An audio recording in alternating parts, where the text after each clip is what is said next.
The smell woke me first. Not a gradual awareness, a violent assault on my senses at 3 in the morning.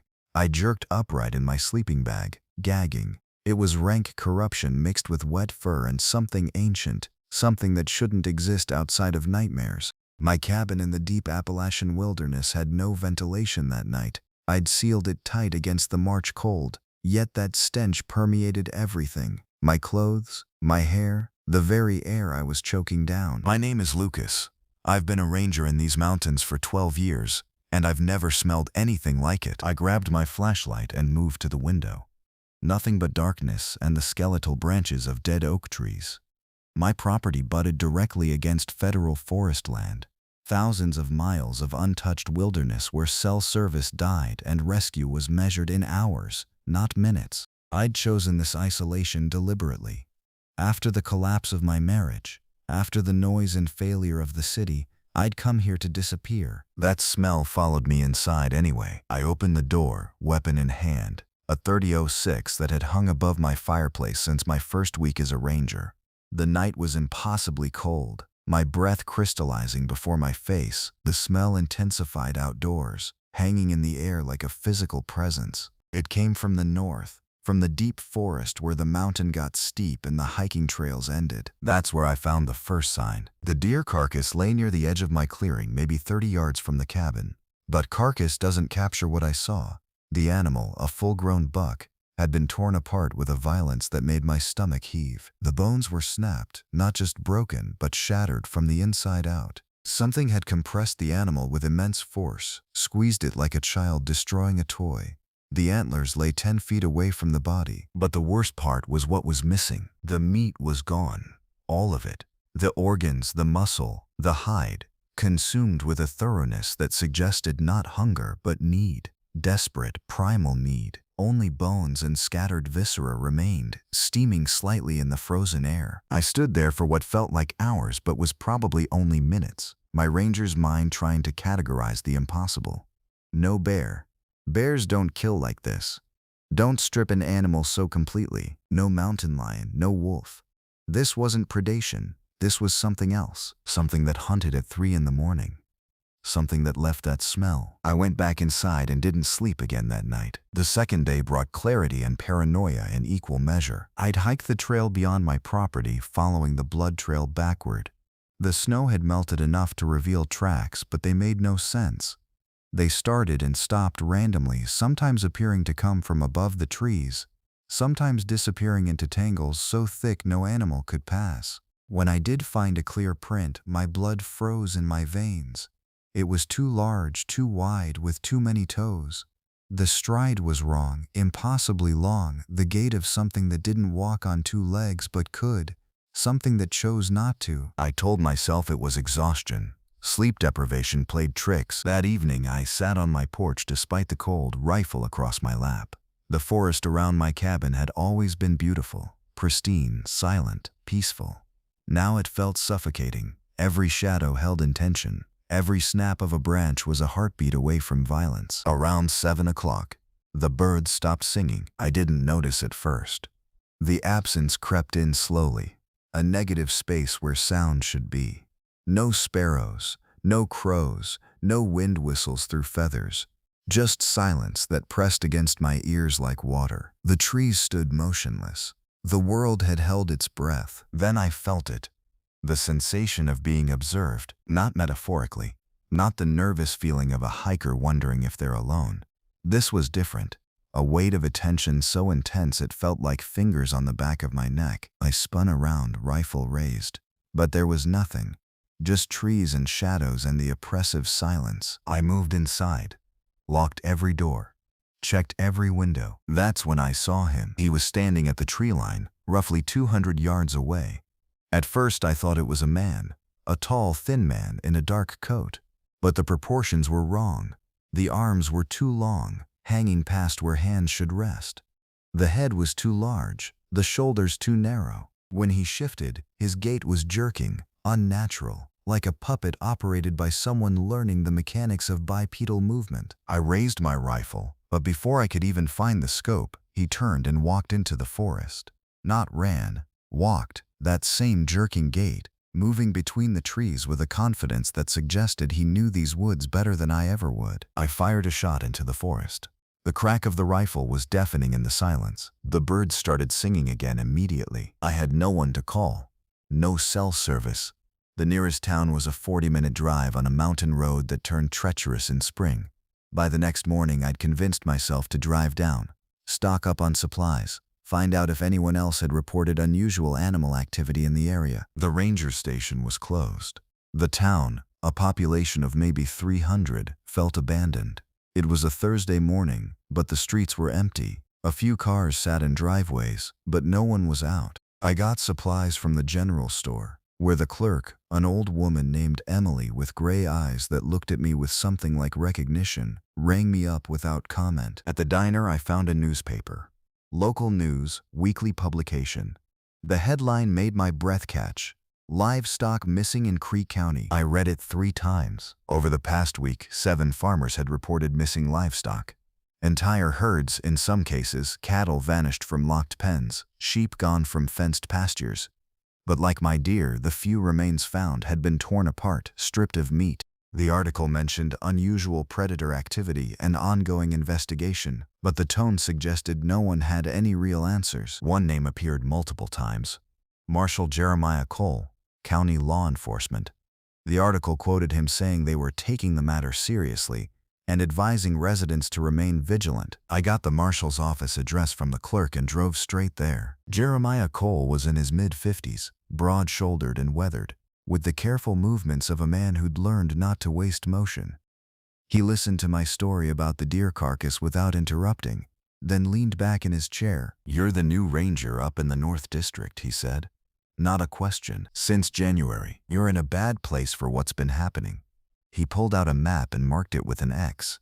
"This is your property?" I nodded. He marked several other X's, the locations of the livestock losses. They formed an arc, and my property was at the center. "We've had reports before," Jeremiah said quietly. "Not like this, but similar. Livestock killed, not scavenged, just destroyed. Hunters finding massive footprints. People seeing things in the deep forest that don't match any known animals." "What kinds of things?" He was quiet for a long moment. "About 15 years ago, we had a hunter go missing near where you live.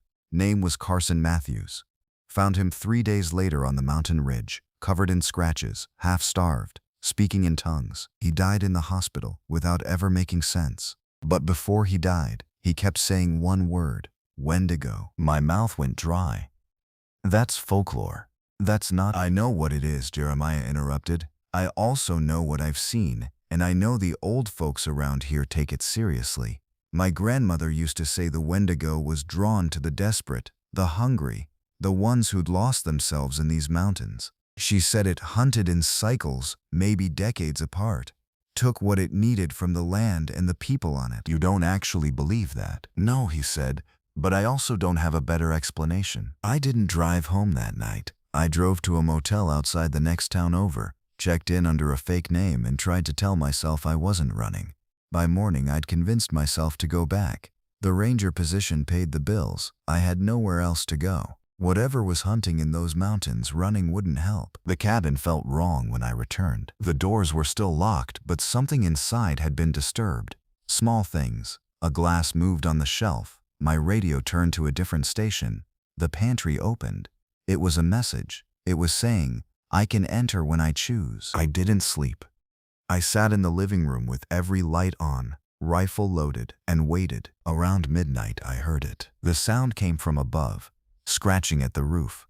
Long, deliberate scrapes of something with claws. It moved across the wood methodically, testing, probing, searching for weakness. I fired through the ceiling 3 times. The scratching stopped. Then came the smell. It poured through the bullet holes. That same rank, ancient reek of corruption and hunger. A voice spoke. It wasn't human. It was layers. Multiple tones overlapping, some high and whimpering, some low and guttural. It formed words, though it took my terrified mind a moment to process them. "Let me in. I need. I hunger. Give me what you have." I fired again. The voice stopped, but I understood now. The livestock wasn't the real prey. The deer wasn't the real hunger. Those were appetizers, foreplay. It wanted something specific, something human. It wanted me. The old ranger Carson had said one word before he died: Wendigo. I'd read about it afterward, in folklore books from the town library. The Wendigo was starvation given form, the consequence of desperate hunger. In the old stories, it haunted those who turned to cannibalism in the mountains, who ate human flesh to survive. But it also hunted the guilty, the ones who carried shame and desperation like a scent. It fed on more than meat. It fed on self-destruction, on the broken pieces of men who came to the mountains to disappear. Men like me. I left the cabin at dawn without looking back. But it followed me. Not in the trees, not immediately. Instead, it worked through my mind, whispering in that layered voice. You're hungry too. I can smell it. The loneliness, the failure, the need for oblivion. Jeremiah found me on the mountain road, an hour's drive from the cabin, hiking into the forest. He was driving a ranger truck and nearly hit me before he slammed on the brakes. Get in, he said. I climbed in, and he drove in silence for a long time before speaking. It happens every few decades, he finally said. Someone comes to these mountains looking to disappear. They carry something broken inside them, something the wilderness can feed on. The Wendigo, or whatever we call it, it senses that. It hunts them. Most don't survive. What happened to Carson? He survived, Jeremiah said. But survival wasn't a mercy. He carried it inside him after that, the hunger. He lasted 6 months in the hospital before his body gave out. He tried to eat things that weren't food. He kept saying it was still with him, still whispering. How do I stop it? You don't live alone in those mountains anymore, Jeremiah said simply. You take it from its hunting ground. You move back to civilization. You surround yourself with people. You fill the empty spaces inside you with something other than desperation. I knew he was right. The thing that hunted in those mountains fed on isolation, on the broken men who came seeking dissolution in the wilderness. As soon as I was back in town, in a house with neighbors, surrounded by people and noise and the ordinary machinery of human existence, the voice faded. It didn't disappear. Even now, 10 months later, living in a small cabin at the edge of town, with lights visible from my windows and people close enough to hear if I scream, I can still hear it sometimes, in the wind, in the dark, in the hollow places inside myself. It reminds me that I'm still hungry, and somewhere in those deep Appalachian mountains, where the isolation is total and the darkness absolute, it's still hunting, still waiting for the next desperate man to come looking for oblivion. I wonder if it found him. I wonder if it ever stops feeding. I'd been a ranger in the Appalachian backcountry for 12 years. 12 years of knowing every ridge, every creek, every unmarked trail that cuts through the thick green mess of West Virginia's interior. I prided myself on reading the forest like others read books. The animals taught you things if you paid attention. The way deer move before a storm. How birds go silent before something big passes through. The rhythm of a healthy wilderness. That October, the rhythm broke. I first noticed it on a Tuesday, 3 miles up from Blackwater Creek. The trees were turning, and the air had that crisp edge that made you want to breathe deep. I was doing routine maintenance on the Northern Trail system when I realized I hadn't heard a single bird in 20 minutes. Not one. No crows, no jays, no woodpeckers. Just the sound of my boots on the path and my own breathing. The silence felt intentional. Wrong. I stopped and stood still for a full minute, listening. The wind didn't even rustle the leaves properly. It came in strange, flat gusts that didn't match the way the branches moved. That was the first thing that registered as truly odd. The wind and the trees weren't synchronized. I marked it in my head and kept moving. Part of the job is knowing when something's off without panicking. Wildlife patterns shift. Seasons change. But I'd worked enough seasons in these mountains to recognize the baseline, and we were miles from it. By evening, I was back at the ranger station in Marathon, a squat concrete building that served as home base for the northern sector. I made coffee and entered the day's observations into the log. Creek levels normal, trail conditions good, bird activity none observed. I hesitated before adding the last line, then typed it. Unusual silence in northern sector. Possible wildlife disturbance. Nobody ever paid attention to those notes. The next morning, I decided to hike higher into the ridges, up where the elevation changes and the forest gets thicker, older. up where the trees grew so dense they blocked most of the sky. If something was wrong, I'd find it up there. That's where the signs always showed first, the high places, the old growth. I took supplies for a long day. Water, a radio that barely worked up in the ridges, a rifle, compass, and a knife. Standard loadout. The sun was still coming up through the trees in long gold streaks as I climbed toward Copper Ridge, the old logging road beneath my feet finally fading into genuine wilderness. That's when I found the deer. It was hanging from an oak tree about 20 feet up, impaled on a dead branch that jutted out like a lance. The carcass was maybe 3 days old, bloated, torn open, picked at by smaller scavengers. But what made my stomach tighten was how it had gotten there. There were no claw marks, no evidence of a kill. The animal had simply been lifted up and placed, positioned with what looked like deliberation. I stood beneath it for a long time, staring up. My hand went to the radio, but I stopped myself. What would I report? A dead deer in the woods. That's not unusual. But the placement was. The deliberation was. I marked the GPS coordinates and moved on. But the image stuck with me.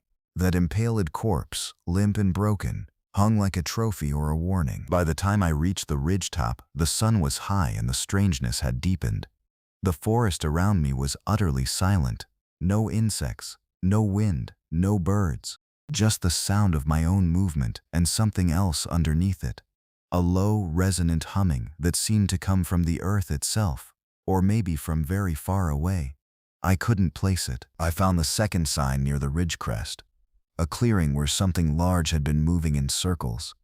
The grass was trampled in a perfect spiral, about 15 feet across, and in the center was what looked like, I'm not sure how to describe it, scat, animal droppings, but massive. The color was wrong too, grayish, almost ashen, with a texture that looked almost burned. I knelt and examined it without touching. The smell was ancient and acrid, like a crematorium mixed with rotting meat. I've smelled a lot of dead things in the forest. This was different. This was something my body rejected on an instinctive level. The humming got louder. I stood up quickly, my hand on the rifle. The sound was definitely coming from the north, from deeper in the ridges, from places that didn't have names on the official maps. It wasn't mechanical. I knew every piece of equipment we ran out here, and this wasn't it.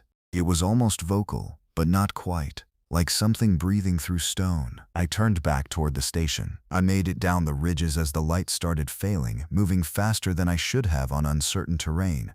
My instincts were screaming at me to move, to get lower, to get back to civilization and walls and electric lights. I didn't stop to examine anything else. I didn't investigate the sounds that seemed to follow me. Branches cracking far back in the trees, the distant sound of something large moving parallel to my path. By the time I reached the station, it was completely dark. I locked all the doors and windows. I didn't turn on the exterior lights. I sat in the kitchen with a cup of coffee that got cold, and I thought about that deer hung on the branch, about the spiral in the grass, about the humming that had followed me down the mountain. I told myself I was being irrational. I told myself it was just the forest being itself, ancient and indifferent, occasionally showing you things that didn't fit into neat categories. But I knew better. Something had changed in the mountains. Something was awake that had been sleeping. I didn't hike for 3 days. Instead, I stayed at the station and did maintenance work. Checked equipment, restocked supplies, repaired a section of fence that had been damaged by a fallen branch. Routine work that kept my hands busy while my mind circled the problem. The radio picked up a call on the 4th day. A family had gone missing near Blackwater Creek, the Jenkins family, hikers from Ohio who'd gotten turned around. Search and rescue had mobilized. They needed volunteers from the Ranger Corps to help with the northern sector search. I volunteered immediately. It was either that or sit at the station and wait for the humming to come back. At least on a search I'd have purpose. I'd have other people around. We started early in the morning. Me, 2 guys from the county SAR team, and Jim Kelly, who managed the ranger station 3 valleys over. The Jenkins family had been missing for 2 days. Their last known position was near the old mining road that ran alongside the creek. The forest was different now. Quieter, but in a different way. Not the sick silence I'd experienced on Copper Ridge, but something more like anticipation. Every shadow seemed deeper. Every sound seemed deliberate. We called out names as we walked. "Jenkins, can anyone hear us?" Our voices didn't carry right. They seemed to die in the trees. We found the first sign near the creek. A child's shoe, pink, age appropriate for the missing daughter. It was in shallow water, wrapped around a branch like something had carefully placed it there. The SR guys exchanged glances but didn't say anything. Shoes get lost in the water all the time, but the placement was wrong again. We continued upstream, calling out, marking our path. The sun had been high when we started, but the light never seemed to spread properly through the canopy. It stayed dim, filtered through layers of branches, turning everything greenish and underwater-like. Jim Kelly was walking point when he stopped suddenly. I saw him stiffen, saw his hand go up in a signal. We froze. "Listen," he said quietly. I listened. At first, nothing. Then, voices. Distant, almost inaudible, coming from deeper upstream. Not calling for help. Just talking. The cadence was wrong, stretched out. Words too long, and repeated in patterns. "That's them," one of the SR guys whispered. We moved toward the voices carefully, quietly. The creek got narrower, deeper. The banks got steeper. We were moving into a gorge, into territory where cell service would be impossible, where the walls of stone rose up like prison bars on either side. The voices got louder as we approached. I could almost make out words now, but they didn't sound right. They sounded like voices pulled through kilometers of distance, stretched thin and distorted. My stomach started to hurt. We came around a bend in the creek and found them. The Jenkins family was standing in the water. The mother, the father, the two kids, all perfectly still, faces turned toward the cliff face on the far side of the creek. They weren't moving, weren't responding to our calls, just standing there in the knee-deep water, completely motionless, with that stretched-out, impossible humming coming from their open mouths. But their eyes were tracking something along the cliff face that I couldn't see. "Jenkins," Jim called out, starting to wade into the water. The family's heads turned toward us in perfect synchronization. The humming stopped. "Stay back," the father said, but his voice was layered, like multiple people speaking at once, vibrating in a frequency that made my teeth hurt. "It's still feeding. You have to stay back." We didn't move. We didn't wade in. Something in that moment told me that the water was a boundary we shouldn't cross. The SAR guys looked at me, then at Jim, then back at the family. "We're here to help," Jim said, his voice steady. "We're going to get you out of here." The mother's head tilted at an angle that wasn't quite right for a human neck. "We can't leave," she said in that same layered voice. "It needs us to stay. It's still so hungry. It hunted for so long. And now there are finally people again. People to teach it. People to show it how to be human again." The children were still staring at the cliff face. I finally looked at what they were looking at. Something was moving along the rock face. Something massive but indistinct in the shadow of the gorge. I could see the outline, the way the cliff seemed to bend and flex around its presence, but I couldn't form a clear image of it in my mind. My brain kept sliding off the details. All I could register was that it was wrong, that it had angles that didn't match natural geometry, that it was absolutely, impossibly large. And it was looking at us. "Run," Jim said quietly. "Now. Walk backward, don't turn around. Just go." We left. I'm not proud of it. I didn't look back at the Jenkins family. I didn't try to grab them or convince them. I just waded back through the creek, kept my eyes forward, and walked as fast as I could toward the narrow trail that led back out of the gorge. Behind us, the humming started again. And underneath it, something else. A sound like stone grinding against stone, or like something massive changing the shape of its body to fit into the world. We made it out of the gorge. We reported the family's location to the county SR coordinator. A team went in the next day with better equipment and more people. They found only the shoe. The gorge had collapsed at some point in the night, a rockfall that sealed the entire valley off. It would take weeks to clear. By the time they did, there was nothing there. No family, no bodies, no blood on the rocks, just an empty space where people had been standing the day before. The official report listed them as deceased, likely crushed in the collapse. An accident, a tragedy, a loss. I know better. October became November. And the thing in the mountains got bolder. Livestock started disappearing from the outer settlements.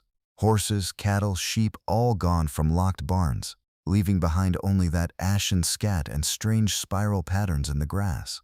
Hikers started reporting weird sounds in the deep ridges. A hunting party reported finding the remains of a bear that had been torn into pieces but not eaten, the carcass arranged in the same spiral pattern I'd seen on Copper Ridge. The local news started calling it unusual wildlife activity. The Ranger Corps got pressured to increase patrols. But I knew what the patrols would find. Nothing that could be explained. Nothing that fit into normal categories. I spent most of my time at the station now, doing paperwork, avoiding the forest. But I kept obsessive track of the incidents, marking them on a map, noting patterns, trying to understand the geography of its hunting. It was moving, not randomly, but in a pattern, a slow spiral that seemed to be contracting inward, drawing closer to the populated areas.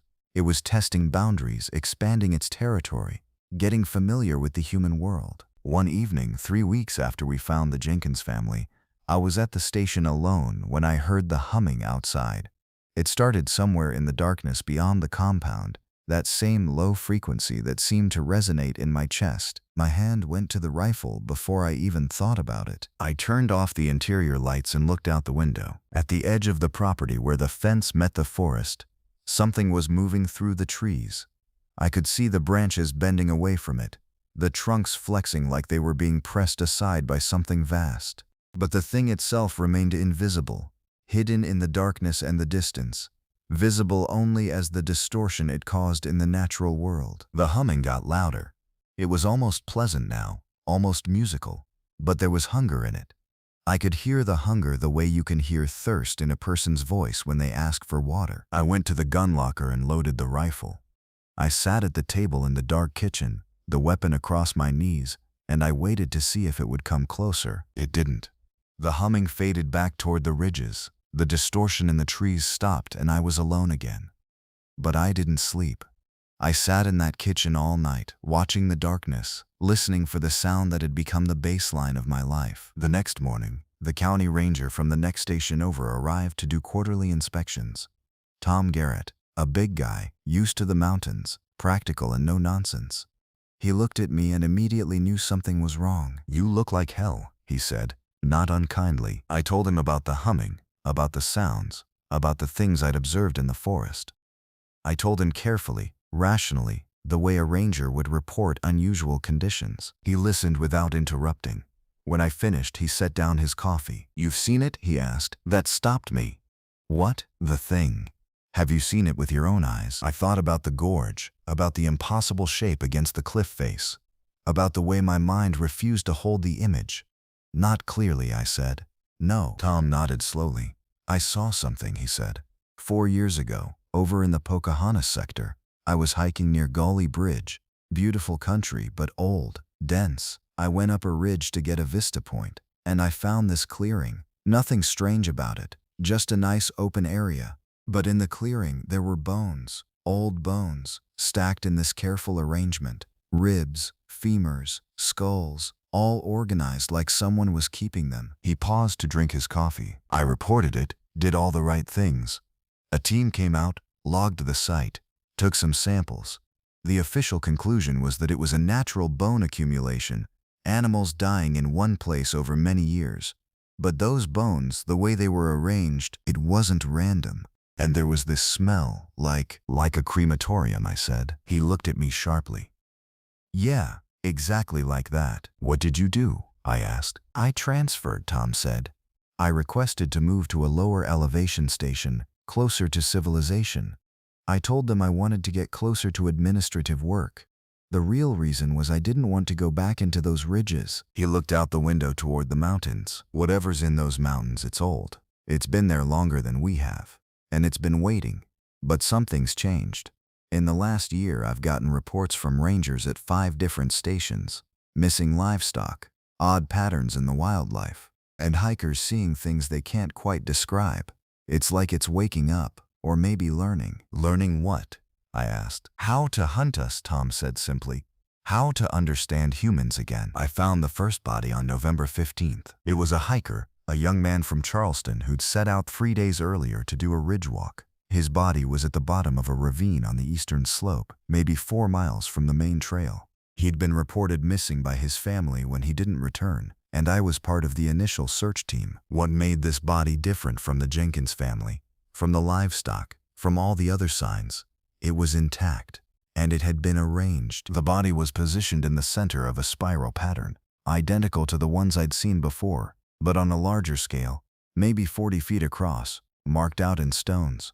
The corpse was lying on its back, arms at its sides, legs straight, posed like an offering. But that wasn't the most disturbing part. The body had been hollowed out.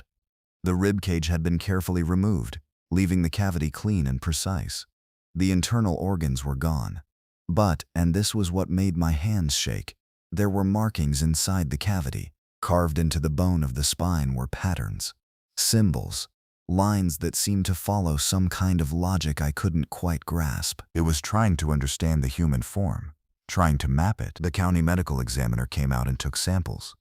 The official cause of death was ruled as fall and exposure, compounded by the animal predation that had occurred post-mortem. There was no evidence of foul play, no signs of struggle, just an unfortunate hiking accident followed by scavengers doing what scavengers do. I didn't argue. What would I say? That something in the mountains was conducting anatomical research? That it was learning about us through systematic exploration of our bodies? By that point, I understood what Tom had understood. I needed to leave. I submitted my transfer request, citing personal reasons. I said the isolation was affecting my mental health. I said I wanted to pursue a position in administrative work. All true, in their way. They accepted it within a week. My replacement was already arranged. A younger ranger, enthusiastic and new, full of the kind of energy that comes from not yet understanding what lives in the old places. I gave him a briefing, told him to maintain regular patrols, to stay out of the deep ridges at night. He smiled and nodded like I was an old man worried about nothing. I recognized that smile. I'd worn it once too. My last night at the station, I packed my things and sat on the porch facing the mountains. The sun was going down, turning the ridges gold and then red and then dark. The temperature was dropping. A cold front was moving in, the first real freeze of the season. I heard the humming for the last time. It came from the high ridges, that same low frequency that had become the sound of my time here. But now I understood what I was hearing. It wasn't hunger exactly, though that was part of it. It was curiosity. It was intelligence. It was something old trying to remember what it meant to be human, trying to reconstruct the shape of that possibility from scattered pieces and old memories. The thing in the mountains had fed for so long on animals, on the small creatures of the forest. But we were different. We were fascinating. We were a puzzle worth solving. I loaded my truck and drove out the next morning, through the narrow roads that wound down out of the high country. When I reached the valley floor and could see actual civilization again, towns, lights, other people, something in me loosened. I told myself it was over. I told myself that driving away meant I could forget. But I think about that hiker, about the careful hollowing of his body, about the symbols carved into bone. I think about the Jenkins family standing in that creek, about what they might be now, what they might be becoming.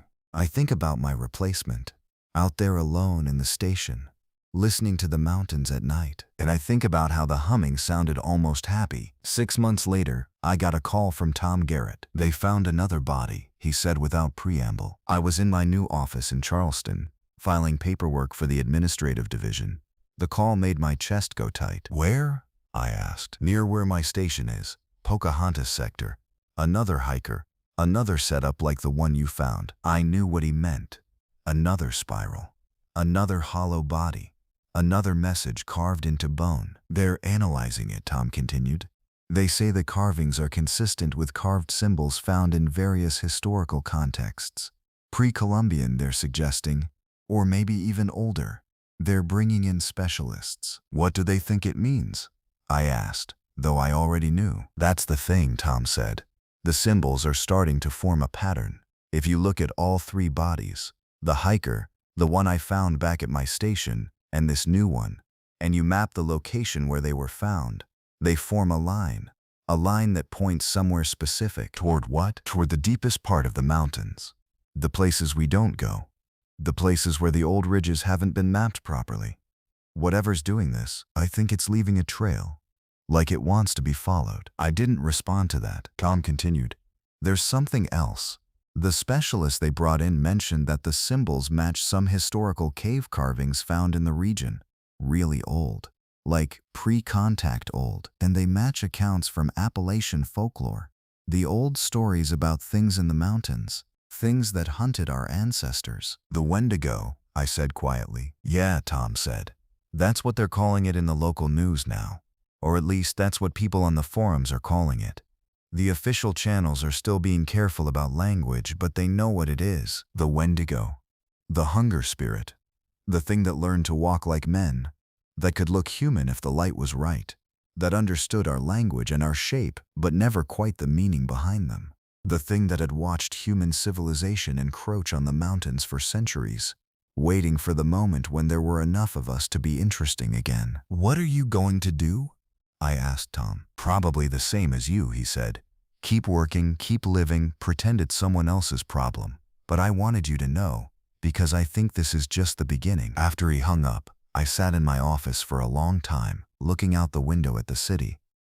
At the lights and the people and the noise and the civilization that made it easy to pretend that the wild places were just decorations, features of the landscape without agency or intention. I didn't sleep well that night. It's been a year since I left the ranger station. I work in administrative support now. I process reports, file documents, handle bureaucratic minutiae that has nothing to do with the forest.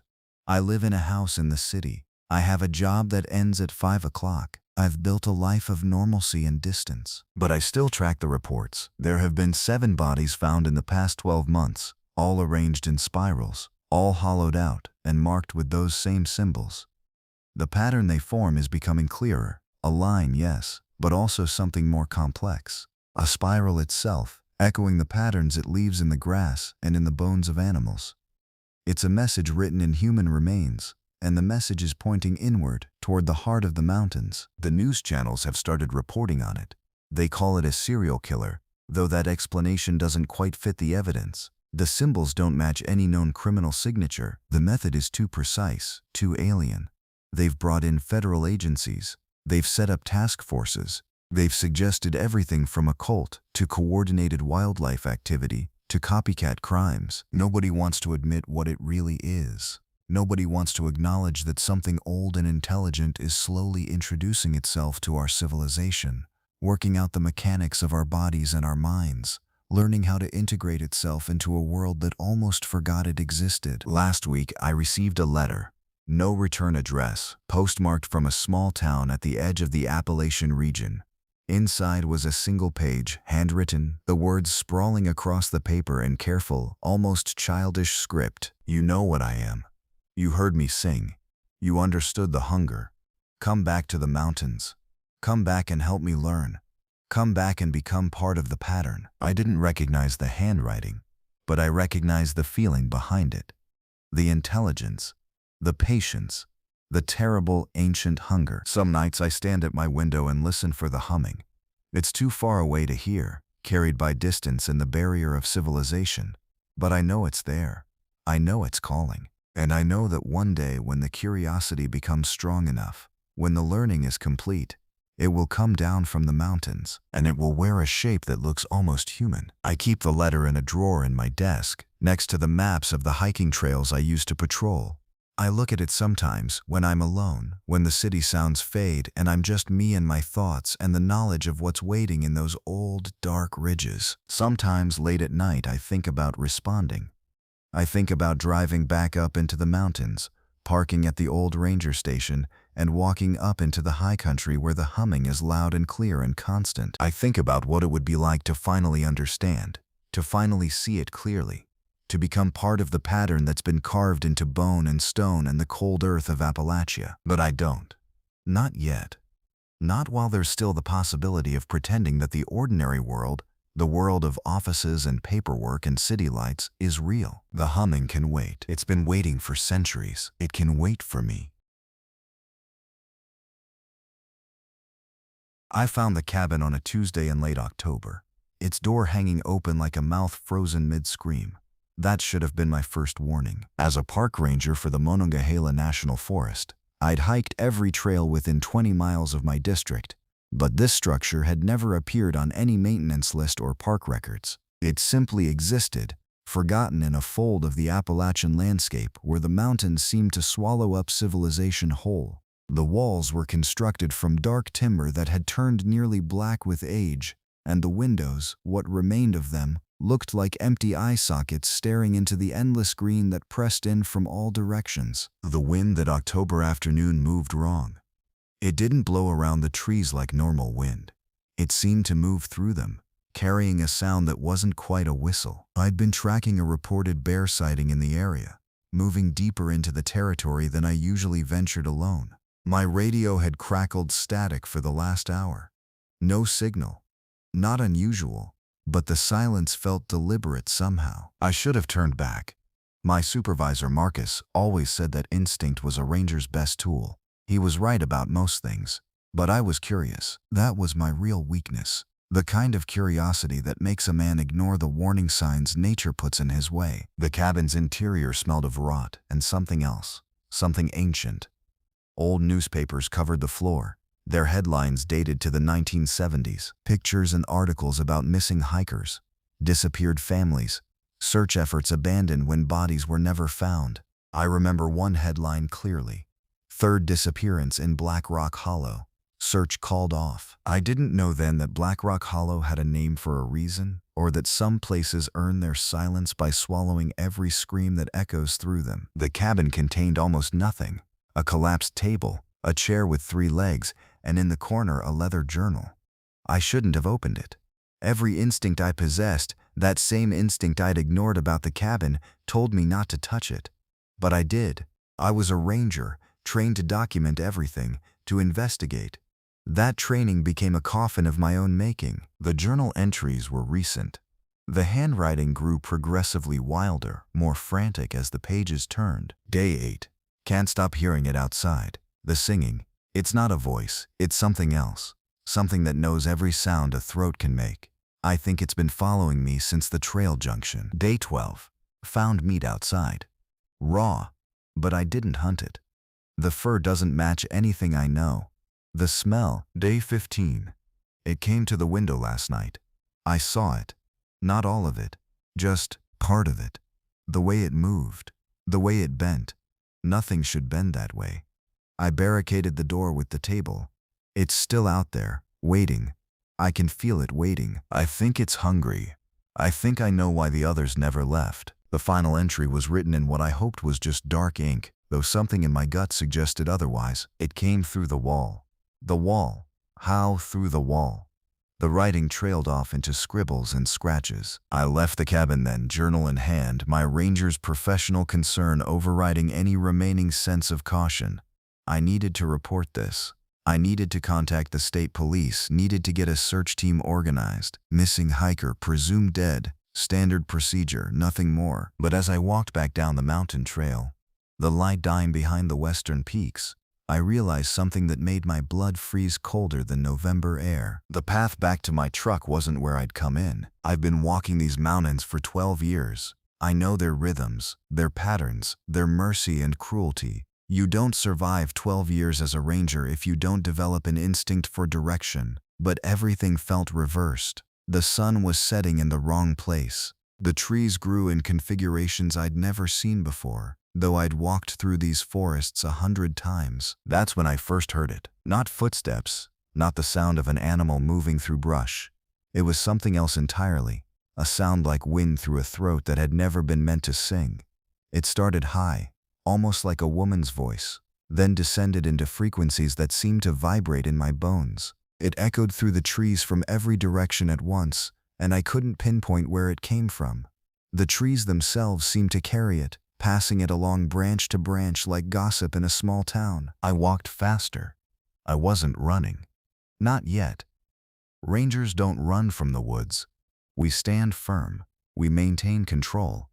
But my hands shook as I gripped the journal, and I checked the knife at my belt 3 times in as many minutes. The singing grew closer, and underneath it I heard something else. Breathing. Deliberately loud breathing. almost mocking in its proximity. But when I spun around, nothing was there. Just trees and gathering darkness, and the smell, that same smell from inside the cabin, now drifting through the evening air. It was the smell of carrion left in the sun too long, mixed with something else, something organic and wrong. By the time I spotted my truck through the trees, I was running. I didn't care about protocol or composure.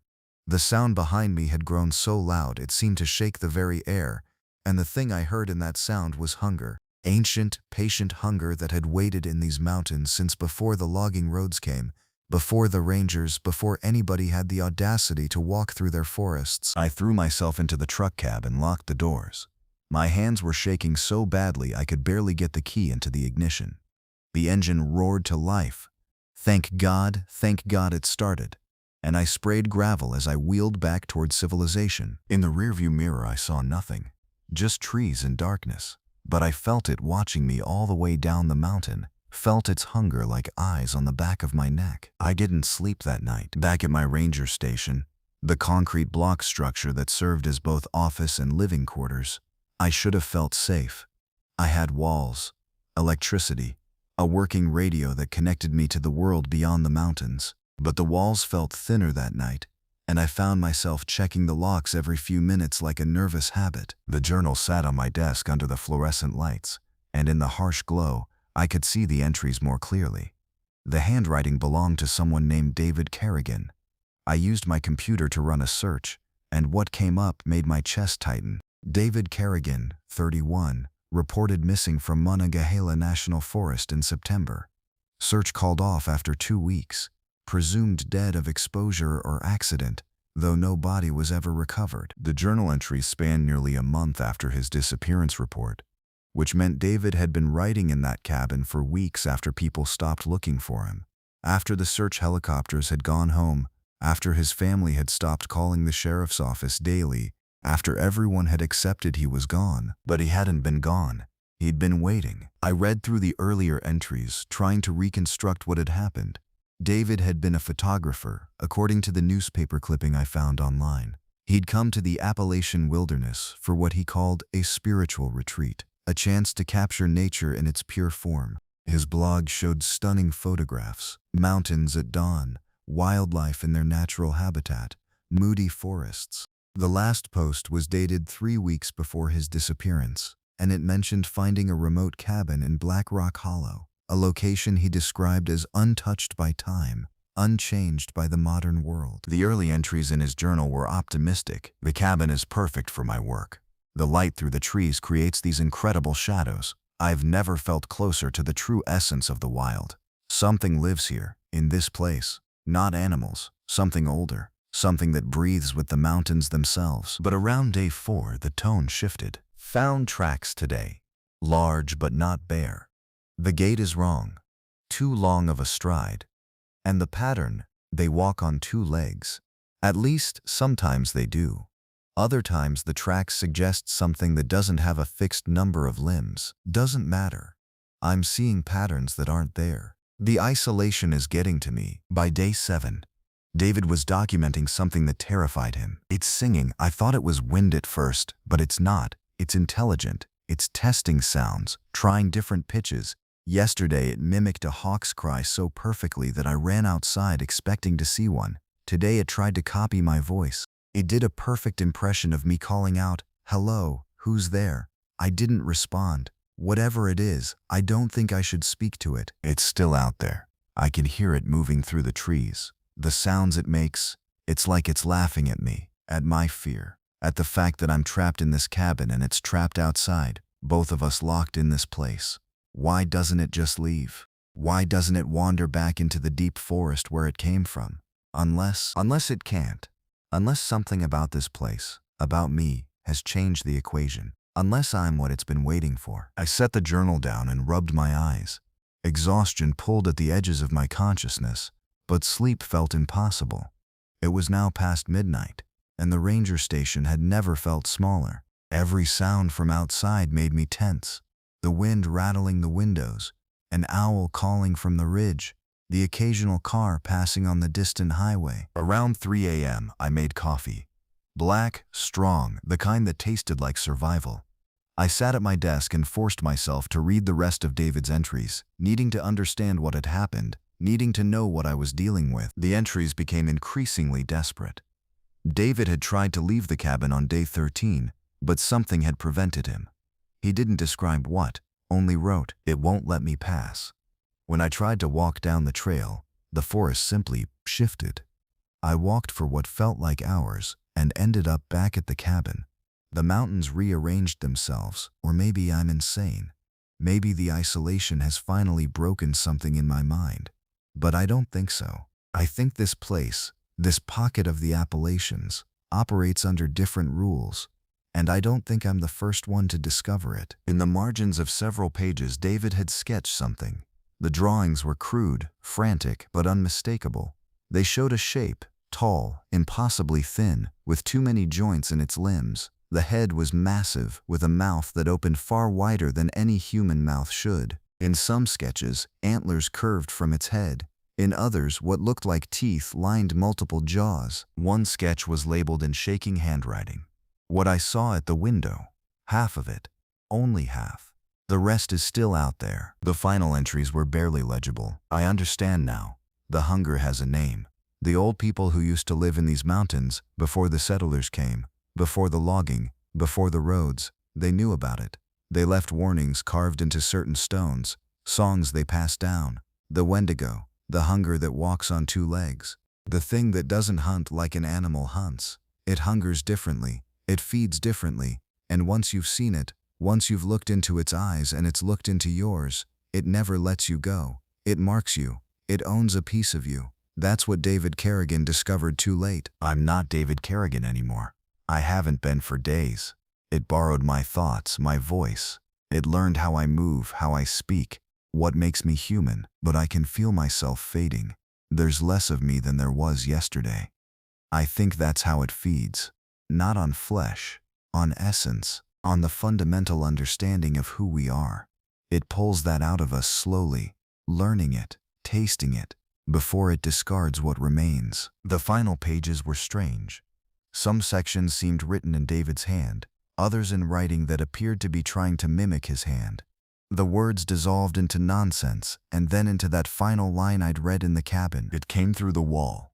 The wall. How through the wall? I set the journal down with trembling hands and looked out the window into the darkness beyond. My reflection stared back at me, pale and terrified. Behind my reflection was nothing but black. That's when I noticed something that made my blood turn to ice. The reflection in the window wasn't quite synchronized with my movements. It was a fraction of a second slow, like video footage with a slight delay. When I moved my left hand, my reflection followed, but not quite at the same moment. When I tilted my head, the reflection tilted a second too late. I jerked away from the window and moved to the center of the room, away from the glass. My hands were shaking now, genuine panic rising in my chest. I'd read David's journal, I'd been to the cabin, I'd heard the singing, and now the mountains had its attention, and it knew exactly where I was. The radio on my desk crackled suddenly, making me jump. I reached over and turned it up. Static, constant and grinding. Then, beneath the static, a sound, a voice, my voice. "Grayson," it called, drawing out my name. "Grayson, why are you afraid? You didn't hurt anyone. You just wanted to understand. Let me help you understand." I hit the emergency button and screamed my location, but I knew no one would hear me. The signal wouldn't carry through these mountains. The mountains would eat my words before they reached anyone who could help. I grabbed the journal and looked for anything that might tell me how to fight this, how to stop it. But David had found no answers. He'd only found dissolution and fear and the slow realization that once you've seen the Wendigo, once it's seen you, there's nowhere in the world that will be far enough away. The singing started then, drifting through the ranger station walls. It came from everywhere and nowhere, patient and hungry and ancient beyond measure. I understood then that I wouldn't be leaving the mountains either. By the third day, I stopped trying to use the radio. It only spoke to me in my own voice now, saying things I'd thought but never voiced, revealing secrets I'd buried in my own mind. It was learning me, the way David had written, pulling me apart piece by piece and examining each fragment. I'd boarded up the windows with plywood and supplies from the station's maintenance shed.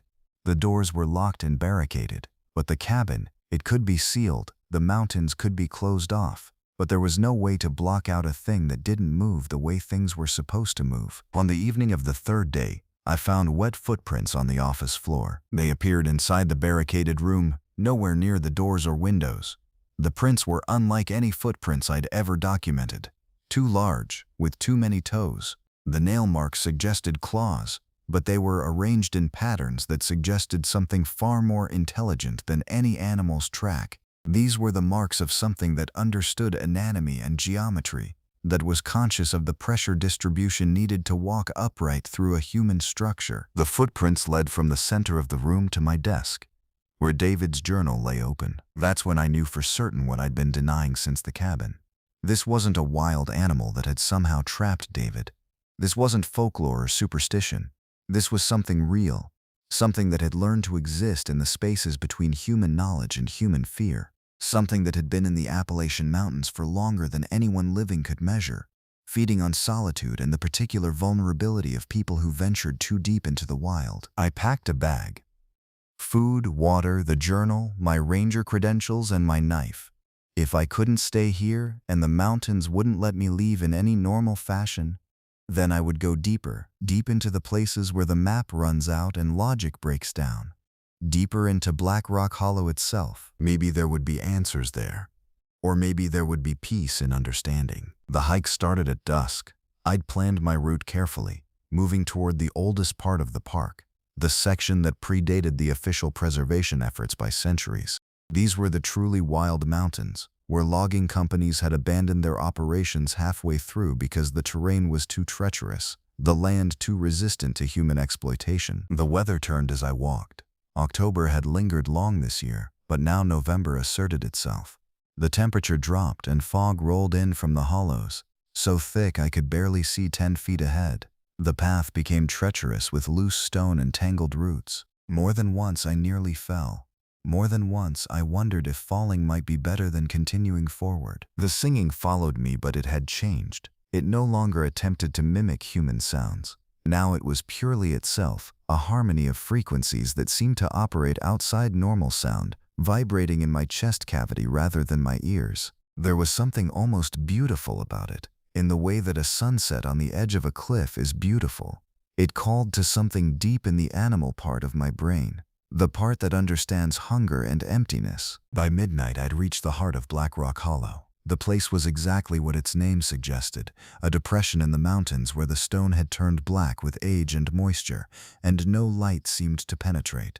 The fog was thicker here, so dense that it felt solid. I had to push through it like water. And then I saw it. It was nothing like David's sketches or my half-formed mental image. It was worse because it was also more. It was a thing that existed in more dimensions than my eye could properly track.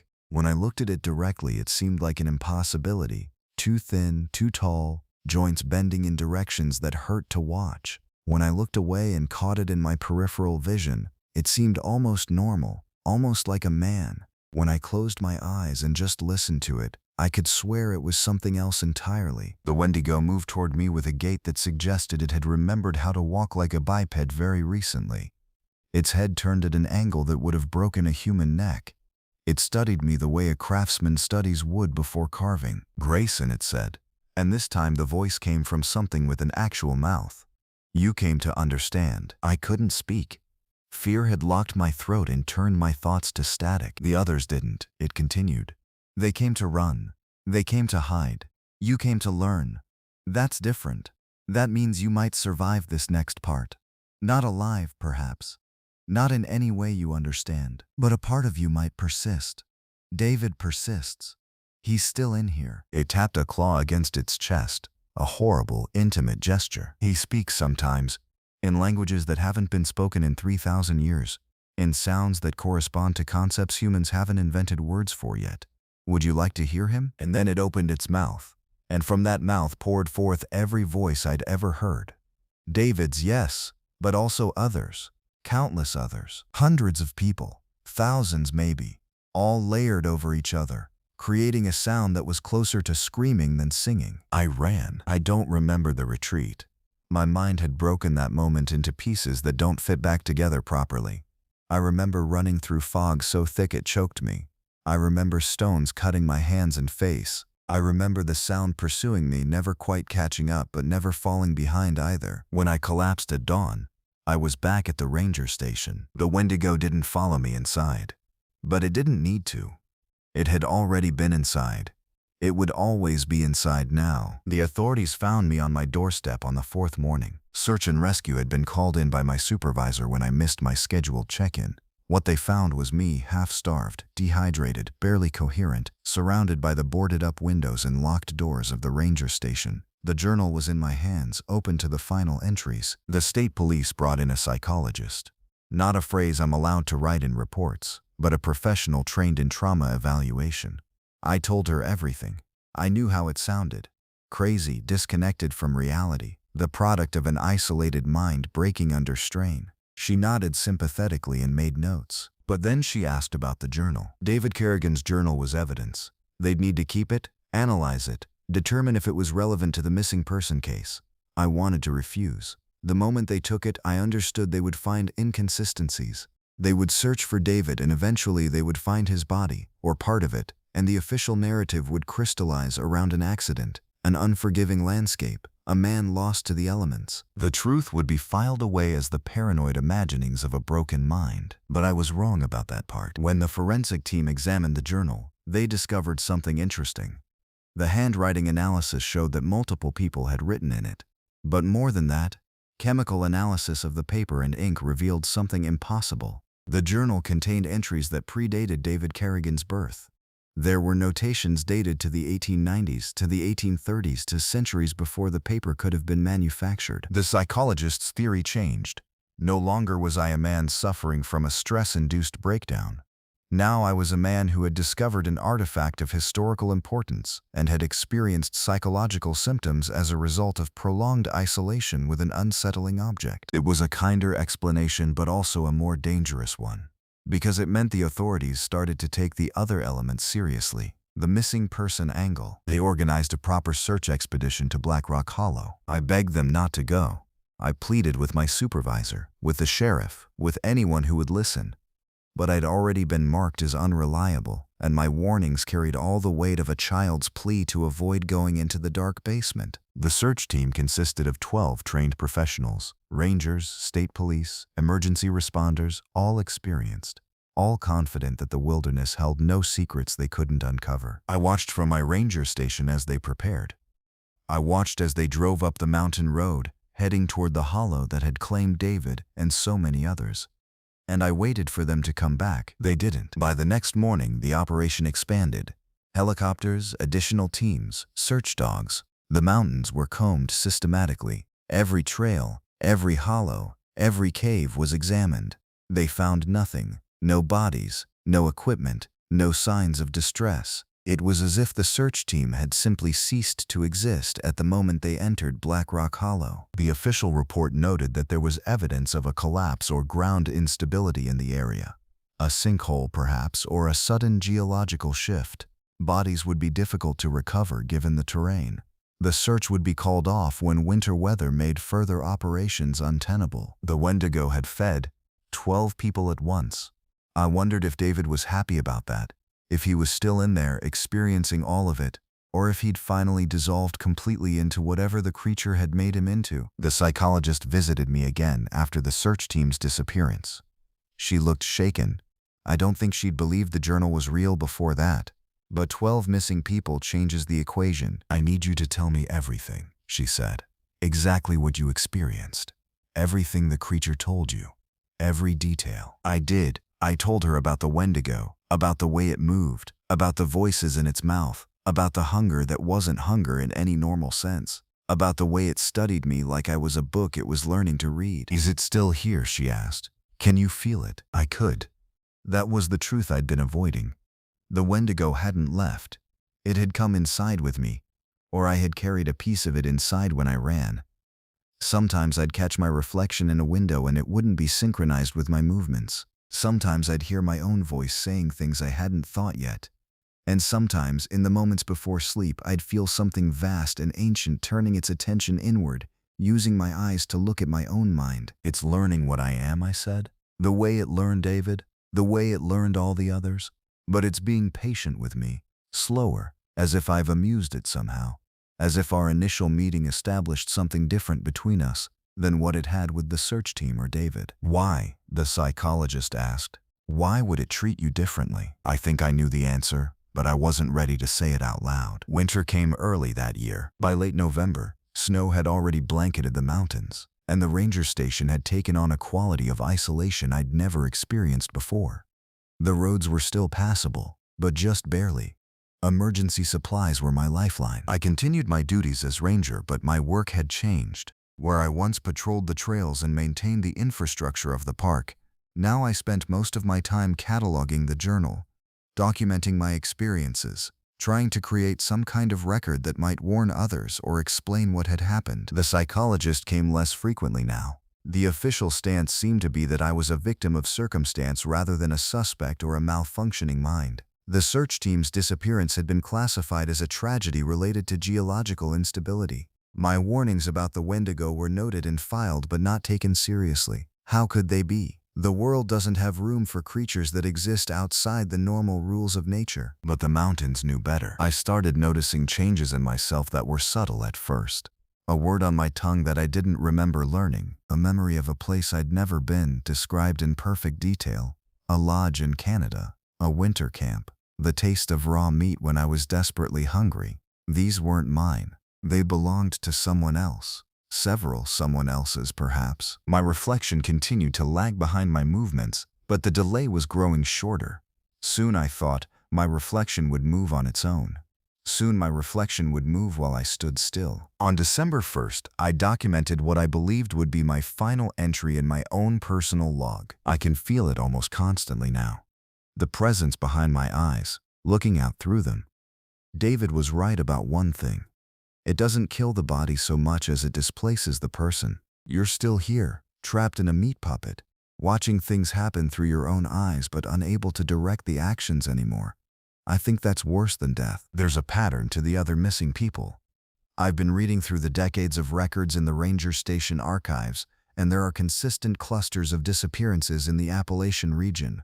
1 or 2 people go missing, then silence for a few years, then more. In 1952, 3 hikers vanished in a single week near Black Rock Hollow. In 1967, an entire family camping expedition simply failed to return.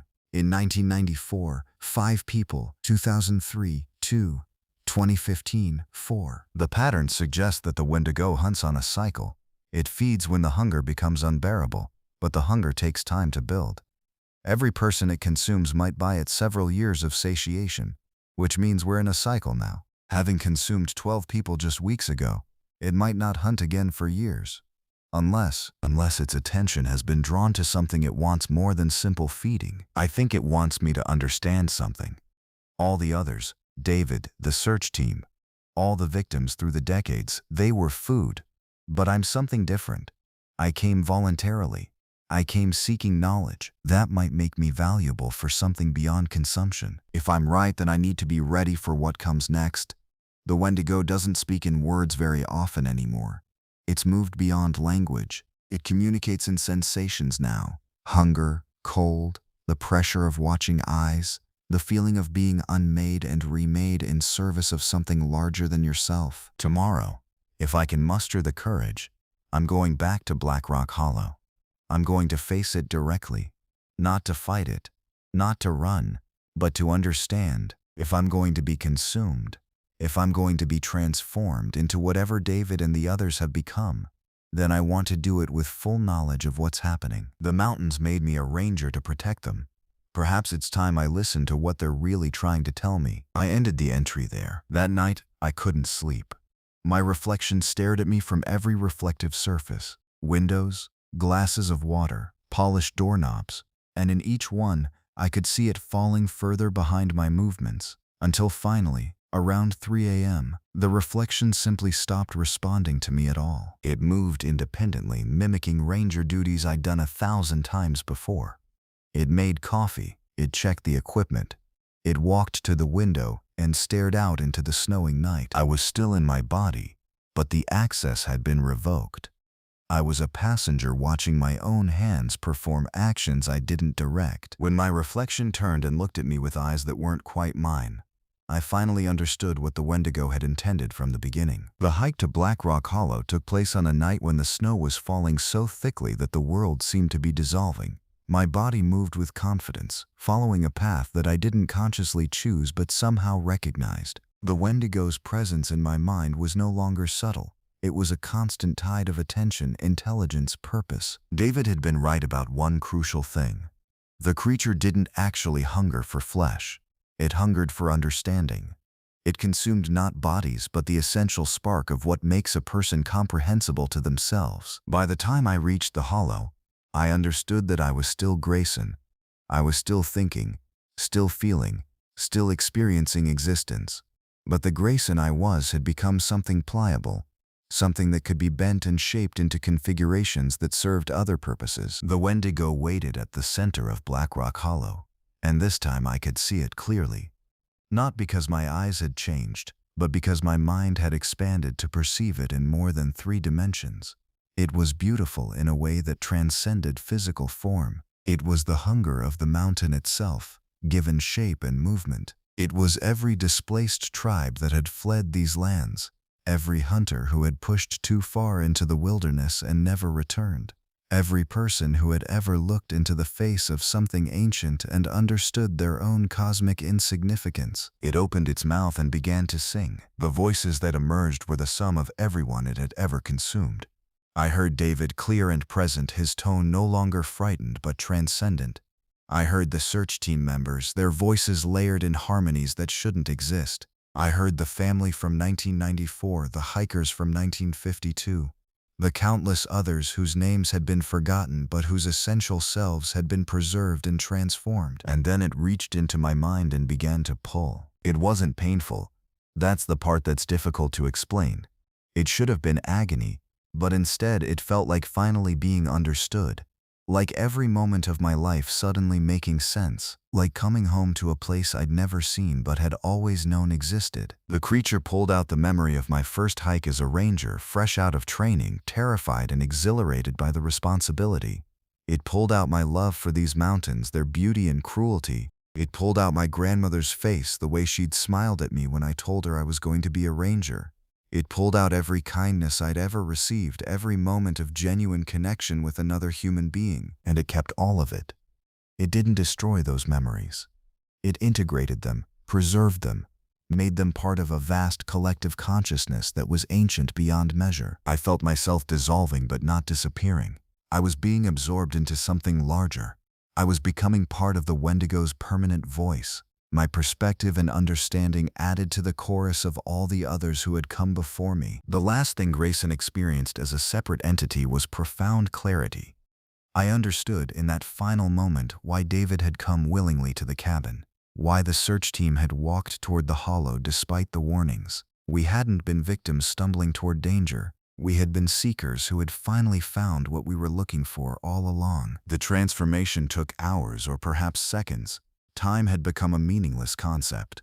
When it was complete, I was the Wendigo, and the Wendigo was me, and I could comprehend the world from perspectives that human consciousness had never been equipped to access. I understood the hunger now, not as a desire for flesh but as a fundamental aspect of existence. To consume was to understand was to preserve, and preservation was its own form of eternity. When my body, our body, descended the mountain and returned to civilization, the ranger station's records would document that Grayson had finally been located and had received emergency psychiatric care. Hallucinations of supernatural creatures, delusions of grandeur and transformation. The official diagnosis was acute stress disorder complicated by severe isolation. The treatment recommended rest, medication, and distance from the mountains that had broken him. But Grayson wasn't broken. Grayson was whole in a way that human wholeness could never achieve. And while the physical form that bore his name would live out its remaining years in relative normalcy, Grayson's essential self would spend eternity in Black Rock Hollow, singing in harmony with all the others, patient and ancient and deeply, profoundly hungry. The mountains, as it turned out, had been listening all along. And now, finally, they had found a voice that would never leave them. A voice that would call to the next seeker who ventured too deep into the wild. A voice that knew the precise frequency of human longing, human curiosity, human hunger for understanding beyond the boundaries of mortality. The Wendigo at Black Rock Hollow did not rest. It never would. But now it had a new thread in its tapestry, a new perspective added to its vast and growing consciousness. It had Grayson, and soon, very soon, it would have others. The mountains were patient. They had been waiting so long. And now they would wait even longer, because the hunger had found a new way to call.